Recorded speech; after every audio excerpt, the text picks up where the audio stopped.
చాలా రోజుల తర్వాత కేటీఆర్ ఈరోజు ఒక ప్రెస్ మీట్ పెట్టారు. ప్రెస్ మీట్ పెట్టి ఆయన చెప్పాడు. హీరోయిన్‌లు ఫోన్‌లు ట్యాపులు చేశాను, ఏదో చేశానని పిచ్చి పిచ్చిగా ఎవరో మంత్రి మాట్లాడుతుంది. నాకంత అవసరం ఏంటి? నేనెప్పుడు తప్పు చేయలేదు. ఇలాగ అబద్ధం ప్రచారం నా మీద చేస్తే మంత్రి అయినా, ముఖ్యమంత్రి అయినా తాట తీస్తా అంటూనే మళ్ళీ దీన్ని థంబ్‌నెయిల్ పెట్టొద్దు అన్నట్టుగా ఆయన ఒక స్వీట్ వార్నింగ్ అనొచ్చు. ఇచ్చిన పరిస్థితి. ఎలా చూస్తారు దీన్ని? ఎలా చూస్తారు అంటే ఇక్కడే దొరికిపోయాడు. పలానా మంత్రి నన్ను ఇలా ఇలా అనింది, హీరోయిన్లతో ఫోన్లు ట్యాపింగ్లని, ఎఫ్ఐఆర్లని, నా మీద ఏమేమో మాట్లాడింది ఆమె, మంత్రి ఆమె నోరా పెంట ఏంటో ఎట్లా మాట్లాడిందో తెలియదు అన్నట్టు చెప్పుకొచ్చాడు. చెప్పిన తర్వాత ఏమన్నాడు, ఇంకోసారి ఇలాంటివి జరిగితే మేము లీగల్గా ఎక్కడికి వెళ్ళాలి అక్కడ చూసుకుంటా. మరి ఇప్పుడు ఆల్రెడీ జరిగిన దానికి నువ్వు ఈ పాటికి పోలీస్ స్టేషన్లో కేసేసి ఉండాలి కదా, నువ్వు అంత మంచోడు అయితే. మరి వార్నింగ్లు ఎందుకు ఇస్తున్నావు? మంచోడు వార్నింగ్లు ఇవ్వడు, వెళ్ళి కేసు పెడతాడు. నా మీద ఇట్లా జరిగిందండి, ఇదిగోండి ఆధారాలు, ఈమె ఇట్లా అనింది అని చెబితే అప్పుడు ఆ అన్నావిడ కూడా ఇదిగోండి ఇవి ఆధారాలు మా దగ్గరికి వచ్చాయి, అందుకు నేను అనాల్సి వచ్చిందని చెప్తాడుగా. అంతే కదా. ఆడమంత్రి ఇట్లనింది అట్లనిందని నువ్వు ఆమె మీద దుమ్మెత్తి పోసే కంటే అనవసరంగా ఆవిడ నిన్నెందుకు అంటది, నిన్నే ఎందుకు అంటది, పలానా పేర్లు చెప్పి మరి నిన్నే ఎందుకు అంటది? అంత అవసరం ఏంటి? సరే ఎఫ్ఐఆర్ లేదు, అది లేదు, నాకు అవసరం ఏంటి అని నువ్వు అన్నావు కదా. నీకు అవసరం లేనప్పుడు క్రికెట్ స్టేడియంలో ఆ హీరోయిన్తో నువ్వు అక్కడ ఎందుకున్నావు? అదైతే బహిరంగమేగా, ఆ ఫోటో వచ్చి, అది మార్ఫింగ్ అయితే కాదుగా. నీకు అవసరం లేదు, కరెక్టే. నువ్వు ఆ టైంలో అక్కడ ఎందుకున్నావు, దేనికి ఉన్నావు? అండ్ నెక్స్ట్, నీకు డ్రగ్స్తో కూడా సంబంధం ఉంది. ఇప్పుడు నేను చెప్తున్నా, లీగల్ కేసు మేము కూడా ప్రూఫ్లతో వస్తాం, నష్టమే ఉంది. కాబట్టి డ్రగ్స్ కేసుల నుంచి నువ్వు ఎంతమందిని కాపాడావు నీకు తెలియదా? అవన్నీ ఉన్నాయి కదా బయట. రేవంత్ రెడ్డి కూడా ప్రతిసారి ఇదే అంటాను, నువ్వు నా మీద ఇప్పుడు డ్రగ్స్ అని 100 సార్లు ఆయన మీద ఆరోపణలు వచ్చాయి, అవునా? ఒక్కసారన్నా నాకు డ్రగ్స్కి సంబంధం లేదని చెప్పుకొచ్చాడా? చెప్పాలా? అంటే ధైర్యంగా చెప్పాలా? ఏదో అట్లా అంటున్నారు పట్టించుకోకుండా అన్నట్టుగా చాలా సింపుల్గా. ఎలాగైతే నిన్న కుంగితే కుంగింది మేడిగడ్డ, 2 పిల్లర్లు రిపేర్ చేస్తే అయిపోతుంది, దానికి ఎందుకు ఇంత హైరాణ పడుతుంటారు అన్నాడు, అవునా? నెక్స్ట్ అలాగే చేస్తే చేసిన 2 లంగల ఫోన్లు ట్యాపింగ్ చేసి ఉంటారు, అయితే ఏంది అని అన్నాడు. ఇప్పుడు కూడా చేస్తే చేసి ఉంటా అని అంటాడు రేపు దీనికి కూడా. అయితే ఏంది అని అడుగుతాడు. నా ఇష్టం అయితే ఏంటి, నాకు డబ్బులు ఉన్నాయి నేను చేసుకుంటా, నా ఇష్టం అయితే ఏంటి అన్నా కూడా ఆశ్చర్యం లేదు. అండ్ నెక్స్ట్, లీగల్గా వెళ్తా అని బెదిరించకు, లీగల్గా వెళ్ళి కేసేసి చూపించప్పుడు.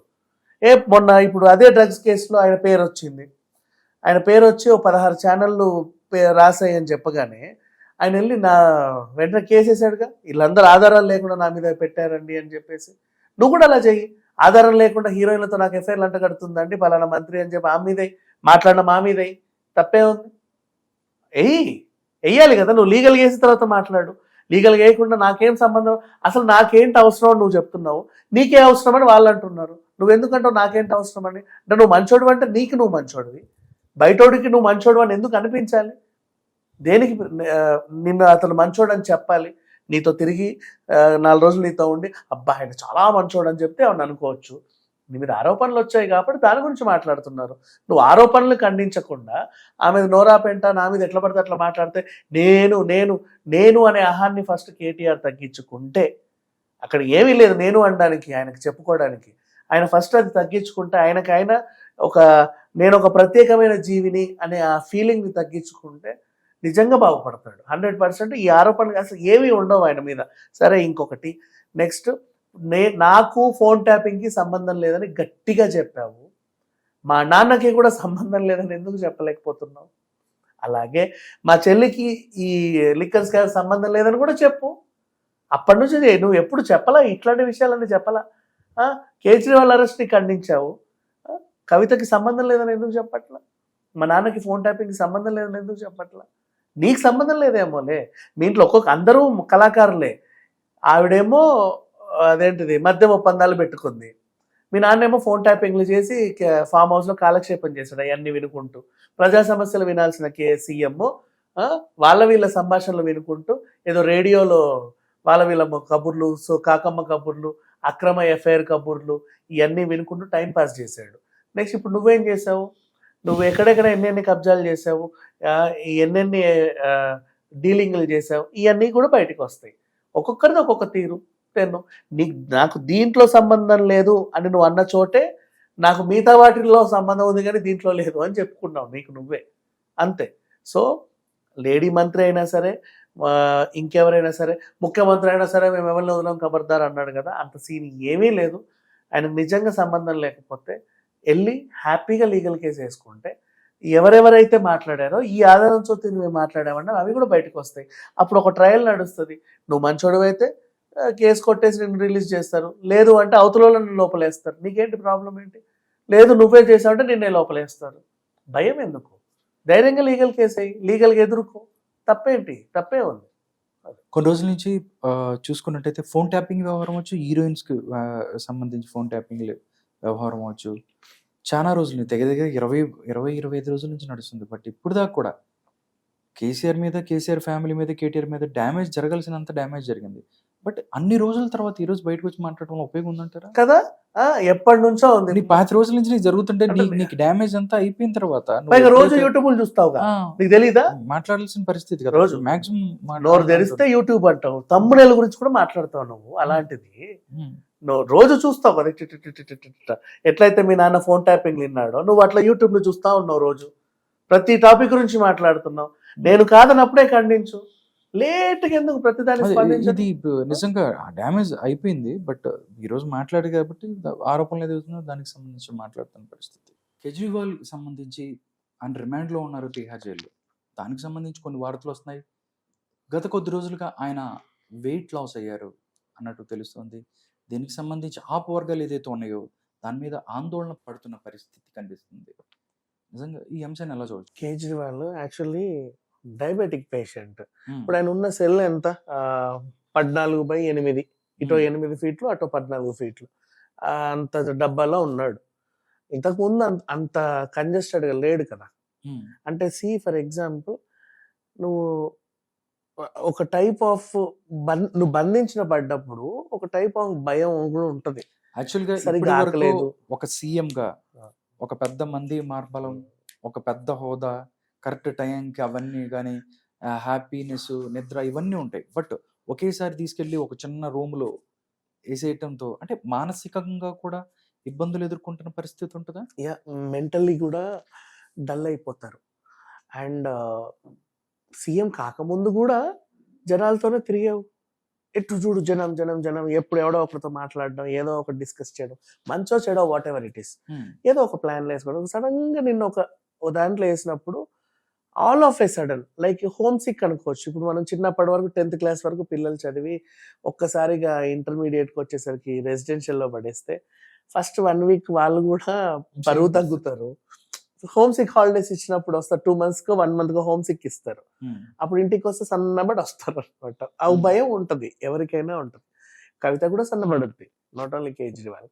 అండ్ కొంతమంది మెయింటైన్ చేసే వాళ్ళు ఉంటారు. ఇప్పుడు అండర్ వరల్డ్ డాన్లు వాళ్ళు వీళ్ళు జలే కదా, వాళ్ళకి భయం ఉండదు, ఎప్పుడు వచ్చేదే కదా. వీళ్ళు కాదు, ఏదో అవుతుంది, నన్ను ఏదో చేయబోతున్నారు, సంథింగ్ ఈజ్ హ్యాపెనింగ్, నాకేదో అవుతుంది, బయట నా ప్రపంచం ఏం కావాలి, నా అధికారం ఏం కావాలి, నా డబ్బులు ఏం కావాలి, నేనేం కావాలి, నా ఫ్యామిలీ ఏం కావాలి, ఇలా కుంగిపోయి కుంగిపోయి కుంగిపోయి బరువు తగ్గిస్తారు. డయాబెటిక్ పేషెంట్ ఆల్రెడీ, ఆయన అప్పుడప్పుడు షుగర్ లెవెల్స్ 50 కూడా పడిపోతున్నాయంట. అయితే ఒక ఎమర్జెన్సీ టీం అయితే ఆయన దగ్గర సెల్ దగ్గర పెట్టారు. నిరంతరం డాక్టర్లు కూడా ఆయన పర్యవేక్షిస్తున్నారు. ఆయన ఆరోగ్యం గురించి చింతించాల్సిన అవసరం అయితే లేదు. వై? బికాజ్ మెంటల్గా తను అంటే అలా కుంగిపోయిన తర్వాత, మానసికంగా కుంగిపోయిన తర్వాత సహజమే. ఆయనకి ఇంకా అలవాటు పడేయడానికి కొంచెం టైం పడుతుంది. ఫస్ట్ ఏంటి, అరెస్ట్ చేసి తీసుకెళ్ళగానే పోలీసులు అటు ఇటు విచారణ, అదొక బందీ, ప్రశ్నలు ప్రశ్నలు ప్రశ్నలు ప్రశ్నలు, ఏం చెప్పాలి ఏంటి. అక్కడ నుంచి సడన్ గా తీసుకెళ్లి జైల్లో పడేయడం. అంటే బయట నా గురించి ఏమనుకుంటున్నారు, అసలు నన్ను జైల్లో వేయడం ఏంటి. పక్కన సెల్లనేమో ఆ మనీ సిసోడియా ఉన్నాడు, వాడ నమస్కారం కూడా పెట్టట్లేదు. ఇంతకు ముందు అంటే కాళ్ళ వేళ పడేవాడు. అంటే చూడరా నువ్వు కూడా వచ్చావు ఇక్కడికి అన్నట్టుగా. ఆయన ఇటు చూస్తేనేమో సంజయ్ సింగ్ బెయిల్ వచ్చింది, ఆయన వెళ్ళిపోయాడు నా కళ్ళ ముందే. అమ్మో ఆయనకు బెయిల్ వచ్చిందంటే వాడు అప్రూవర్ మరి ఏమని చెప్పాడు నాకు తెలియదు. మళ్ళీ ఆడేమన్నా చెప్తే మళ్ళీ నన్ను ఇంకెన్ని రోజులు ఉంచుతారు. నాకు కూడా బెయిల్ వచ్చే అవకాశం అయితే లేదు. అక్కడ కవితను పడేశారు. ఆమె ఇచ్చిందని చెప్పిందో ఇవ్వలేదని చెప్పిందో తెలియదు, ఆమె ఏం ఒప్పుకుందో. ఆమె అరెస్ట్ చేసిన వెంటనే నా దగ్గరకు వచ్చారు. ఇట్లాంటివన్నీ మైండ్ లో తిరిగితే నాకు తెలిసి ఇంతకు ముందు కూడా నిద్రలేని రాత్రులే గడుపుంటాడు. సరిగ్గా పడుకోక, సరిగ్గా ఆహారం తీసుకోక. అండ్ జైల్ టైమింగ్స్ కూడా డిఫరెంట్. నువ్వు రోజు పొద్దున ఎన్ని గంటలకు టిఫిన్ చేస్తావో నాకు తెలియదు, కానీ ఇక్కడ 6:30, 7 గంటలకే తినాలి. లేదా నువ్వు దాచుకుంటా ఎండిపోతాయి. అంటే ఆ యాక్చువల్గా ఆప్షన్ ఉందో కొంతమంది తెలియదు. అయితే కొంచెం లేట్గా 8 o'clock నీకు ఇంటి భోజనం వచ్చే వెసులుబాటు ఉంది. ఇంటి నుంచి నీకు భోజనం తెప్పించుకోవచ్చు, కానీ నీకు టైమింగ్ ఉంటుంది. జైలు టైమింగ్ నువ్వు పాటించాలి. 6:30కే నువ్వు బెరా క్లోజ్ చేసి నిద్రపోవాలి అంతే. మళ్ళీ పొద్దున 6 గంటలకి ఏదో లేపుతారు నిన్ను. ఆ టైమింగ్స్ కూడా సెట్ అవ్వక, ఆ టైంకి ఆకలి వేయక, ఆకలి వేసినప్పుడు తినక, తినాలనుకున్నప్పుడు ఆకలి వేయక, డిఫరెంట్ సంక్షోభం. అంటే అసలు లోపలంతా బాడీ పార్ట్స్ అని ఒక అల్లకల్లోలం అయిపోతాయి. ఆ రకమైన సిచ్యువేషన్ ని ఇతను ఫేస్ చేస్తున్నాడు. అండ్ అండ్ దీనికి తోడు మెంటల్ గా ఒక హెరాస్మెంట్ అనే చెప్పుకోవాలి. ఎవరు వస్తున్నారు, ఎటు పోతున్నారు, మళ్ళీ ఒక భయం. పక్క సెల్ నుంచి ఎవడన్నా ఏమన్నా అంటాడా, ఈ సెల్ నుంచి ఎవడ బాత్రూమ్కి వెళ్ళాలనే భయం, పైనుంచి ఏమన్నా పడుద్దా, ఇట్లాంటివి ఉంటాయి. అవన్నీ చూసుకొని, అండ్ చుట్టుపక్కల సెల్లలో కూడా కరడుగట్టిన ఉగ్రవాదులు, తీవ్రవాదులే ఉన్నారు. తిహార్ జైల్లో ఇంతకుముందు హత్యలు కూడా జరిగాయి గతంలో. ఆయనకు ఒక భయం ఉంది. ఎట్లాంటివి అంటే, ఫర్ ఎగ్జాంపుల్ ఈయనకి ఇప్పుడు రామస్వామి అనే ఒక ఆయన్ని 2015లో ఏదో గొడవల్లో అరెస్ట్ అయితే 2021 వరకు ఆయన జైల్లో పెట్టారు. 2021లో తోటి ఖైదీలందరూ బ్యాట్లతో కొట్టి చంపారు ఆయన్ని జైల్లో. ఆ హత్య ఎక్కడ జరిగింది, ఎందుకు దాని గురించి మనం మాట్లాడుకుంటున్నాం అంటే, ఈ బ్యారక్ నెంబర్ 2 ఎక్కడైతే కేజ్రీవాల్ ఉన్నాడో అక్కడే. అండ్ నెక్స్ట్ కొన్ని ఉన్నాయి ఇట్లాంటి సంఘటనలు తరచూ జరిగేవి. అండ్ రిస్క్డ్, ఎక్కువ రిస్క్ ఉన్నటువంటి బెరాక్ ఏదైనా ఉంది అంటే ఇది సెల్ నెంబర్ 2. తరచూ అక్కడ ఏదో గొడవలు, ఏదో ఒకటి వాడికి పడక వాళ్ళ తన్నుకు చావడం. కేజ్రీవాల్ బ్యారక్ గురించి చెప్తున్నారా? ఈ బ్యారక్ లోనే కేజ్రీవాల్ ఉన్నాడు. ఓకే, అంటే యాక్చువల్గా ఢిల్లీకి సంబంధించి ఆయన ముఖ్యమంత్రి, అదేవిధంగా కాంగ్రెస్ తర్వాత ప్రధాన ప్రతిపక్షం అయ్యే ఛాన్సెస్ ఉన్నాయి ఆప్కి అన్న తర్వాత బీజేపీ కుట్ర చేస్తుంది అన్నది కూడా చాలా మందిలో ఉంది. కుట్ర చేసి ఆయన తీసుకెళ్లారు అన్నది కూడా ఒక వర్గం, ఎంత సాక్ష్యాధారాలు ఉన్నప్పటికీ ఒక వర్గం అలాగే ఆరోపిస్తున్నారు. బట్ అలాంటి సమస్యాత్మకటువంటి బ్యారక్లో కేజ్రీవాల్ను ఉంచడం అనేది భద్రతకి ఏదైనా భంగం కలిగించే ప్రాబ్లం ఏదన్నా జరిగింది అనుకోండి, అది నిజంగా ప్రభుత్వానికి చెడ్డపేరు తీసుకురావచ్చు. ఇప్పుడు ఆయన సెల్ పక్కన ఎవరెవరు ఉన్నారో తెలుసా? సెల్ బెరాక్ నెంబర్ 2లోనే చోటా రాజన్, మన దావుద్ ఇబ్రహీం డి కంపెనీలోనే ఫస్ట్ ఆయన అనుచరుడు, తర్వాత ఆయనకు యాంటీగా మారి డి కంపెనీని నాశనం చేసి ఈయన కూడా అండర్ వరల్డ్ డాన్ గా ఎదగడం. ఆ క్రమంలో ఈయన చేసినటువంటి హత్యలు కానీ నేరాలు కానీ బోల్డ్ అన్ని. ఆయన కరుడు గట్టిన ఒక గ్యాంగ్స్టర్ అక్కడ ఉన్నాడు. నెక్స్ట్ ఇంకొక డాన్, కనీసం పెద్ద పెద్ద డాన్లన్నీ అక్కడే ఉన్నారు. అబ్బు సలీం అక్కడే ఉన్నాడు. అండ్ నీరజ్ భవానా కనీసం 40 పైగా ఆయన మీద హత్యలు, హత్యాయత్నం కేసులు, అండ్ బోల్డ్ అత్యాచారం కేసులు, దోపిడీ కేసులు, దొంగతనాల కేసులు, అండ్ బెదిరింపుల కేసులు, ఇట్లాంటివన్నీ బోల్డ్ అన్ని ఉన్నాయి ఆయన పైన. అండ్ అక్కడే మన రెహమాన్, ఆయన పెద్ద డాన్. మోస్ట్లీ ఉండాల్సిన డాన్లు అందరూ అక్కడే ఉన్నారు. ప్లేన్లు హైజాక్ చేసిన వాళ్ళు కానీ, ఉగ్రవాద చర్యల్లో బాంబు పేల్చులు కేసుల్లో ఉన్న వాళ్ళు కానీ, నెక్స్ట్ ఇట్లాంటి కరుడుగట్టిన తీవ్రవాదులు, ఉగ్రవాదులు అందరూ ఉన్నటువంటి పెద్ద పెద్ద పేరు మోసిన గ్యాంగ్స్టర్స్ ఉన్నటువంటి బెరాక్ లో కేజ్రీవాల్ ని పెట్టారు. నెక్స్ట్ రీసెంట్లీ పోలీసుల తనిఖీల్లో ఆ బెరాక్ నుంచే 33 సెల్ ఫోన్లు దొరికాయంట చాలా మందికి. దాన్ని కూడా వాళ్ళు స్వాధీనం చేసుకున్నారు. దానికి సంబంధించి దగ్గరగా ఒక 10 జామర్స్ మొబైల్ అదే కనుక్కునేవి కూడా పెట్టారని తిహార్ లో ఎక్కువ సెల్ ఫోన్స్ ఎక్కువ దొరుకుతూ ఉంటాయి. అవును. సో అంత హై రిస్క్ బెరాక్ లో కేజ్రీవాల్ ఉంచాడు. ఈయనకి ఎటు తిరిగిన మానసిక సంక్షోభమే. ఎందుకు చెప్పండి, ఇప్పుడు నీరజ్ భవనే ఉన్నాడు, వాడు 40 హత్యలు చేశాడు. వాడు 41 హత్య చేసినా వాడి శిక్ష అంతే. ఇప్పుడు ఒక్కొక్క హత్యకి నువ్వు 14 సంవత్సరాలు వేసుకుంటూ వెళ్తావు ఏంటి? ఎంత జీవితకైదు వేసినా కాస్త అటు ఇటుగానో ఎన్నేళ్లకు బయటకు వచ్చేస్తాడు వాడు. మహా అయితే ఉరిశిక్ష పడుద్దేమో తెలియదు. వీళ్ళకి ఇప్పుడు కేజ్రీవాల్ ని ఎవరైనా చంపవచ్చు అక్కడ. అండ్ నెక్స్ట్ ఇంకొక రిస్క్ ఏంటంటే, ఇప్పుడు వీళ్ళకి ఆల్రెడీ పేరు వచ్చింది, ఇట్లా ఉన్నారు అందరు. కొన్ని చిల్లర మూకలు ఉంటాయి, అంటే పేరు లేని గ్యాంగ్స్టర్లు, రౌడీ షీటర్స్, ఇంకా గ్యాంగ్స్టర్స్ అవ్వాల వాళ్ళు, రౌడీ షీటర్స్ గొడవలు వాళ్ళు చేసేవాళ్ళు. నేను కూడా ఫ్యూచర్ లో ఒక పెద్ద గ్యాంగ్స్టర్ అవ్వాలంటే ఏం చెయ్యాలి అంటే సీఎం ని చంపితే అవుతారు. గొప్ప పేరు సంపాదించుకోవడానికి కూడా కేజ్రీవాల్ ని చంపొచ్చు, వాడికి వాడు ఫేమ్ అవ్వడానికి, వార్తల్లో నిలవడానికి, వీడు అని చెప్పుకోవడానికి. అలాంటి వాళ్ళు కూడా కేజ్రీవాల్ మీద దాడి చేయొచ్చు. సో ఎన్ని ఆప్షన్స్ ఉన్నాయి కేజ్రీవాల్ కి.